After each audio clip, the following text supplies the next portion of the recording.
नबी के खिलाफ एक भी शब्द बर्दाश्त नहीं किया जाएगा। हम ऐसे शर्त भी अपना गर्दन कटवा देंगे। अगर हम शिव के लिए कटवाएंगे तो हम नबी के लिए भी कटवाने को तैयार हैं। नबी के इतना ये कैसे आप हो गए?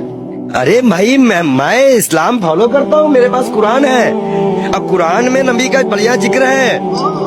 अल्लाह ने बताया है मूसा अलैहिस्सलाम यहूदियों के पैगंबर, ईसा अलैहिस्सलाम ईसाइयों के पैगंबर, हजरत मोहम्मद साहब इस उम्मत के लिए सब हमें पता है। हम पागल बौराहे नहीं है, हम इस्लाम को पूरी तरह से स्टडी करे हुए। मैंने नबी को पढ़ा है, अल्लाह ने उनको महबूब कहा है। उनका दिल इतना साफ था कि एक बूढ़ी दादी जो है कूड़ा फेंकती थी और डेली उन पर कूड़ा फेंकती थी। एक दिन वो कूड़ा नहीं फेंकी।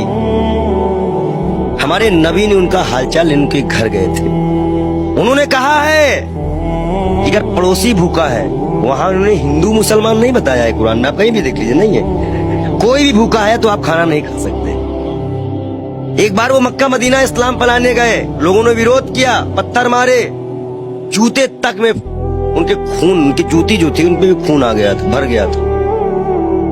इब्राहिम अलैहिस्सलाम जहन्नम की आग लेके उतरे थे और बोले थे मेरे प्यारे नबी, ये मेरे प्यारे महबूब। वो इसलिए बोले थे कि अल्लाह उनको प्यारे नबी और महबूब करते थे। इस्लाम के लास्ट पैगंबर माने जाते हैं। उन्हीं की उम्मत जो है अल्लाह की बारगाह में जाएगी, सुनवाई होगी। 72 फिरके हैं इस्लाम में, उन्हीं की उम्मत जाएगी, वही बख्शाइश कराएंगे। अल्लाह ही जानता है मोहम्मद का मर्तबा, लेकिन ये सिर्फ इसलिए हो जाता है कि उस साहब लगाना जरूरी है, मोहम्मद साहब का मर्तबा। वो कोई एक सिंगल नाम भी उनका को नहीं लेता है तो दुख हो जाता है। नबी के बारे में और सुनिए। वो एक दिन गुजर रहे थे, शराब कोई बहुत इस्लाम में बहुत पुराने से हराम नहीं थी। शराब यहाँ हराम की गई, उनके उम्मत में हराम की गई, उनके सामने हराम की गई, उन्होंने हराम की। उन्हें मुसलमानों को हिदायत दी कि हर वो नशा हराम है तो इस्लाम में तुम्हारा पैर डगमगा दे। उन्होंने नशा भी हराम कराया था। क्या उनकी ये बातें नहीं दिल में छूती है? अच्छाई कहीं भी हो बट वो नत भाई संत का काम है। हम तो